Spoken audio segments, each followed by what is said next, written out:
Comincia con 3 punti la presentazione di Emanuele Boccardo, candidato sindaco di Abano Terme. Il primo rock, infatti Boccardo proviene da Abano, dice no.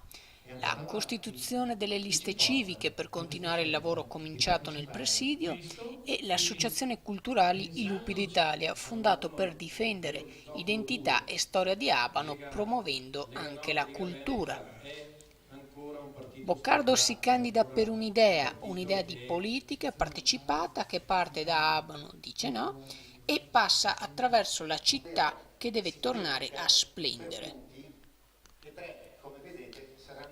I punti contano sul benessere che porti ad un ecosistema produttivo, la sicurezza, la bellezza che allontana il crimine e riporta il turismo, l'innovazione con app, wifi e molte altre migliorie tecnologiche e infine la responsabilità.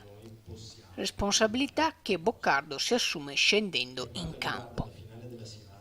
A supportarlo, oltre alle civiche, anche la Lega, rappresentata questa sera dal segretario provinciale Andrea Ostellari e per Forza Italia da Luca Callegaro. Una campagna che si annuncia ad ogni modo ostica, visto l'ascesa numerosa di candidati alla poltrona di Abano. Svischenberg Channel News, Abano Terme.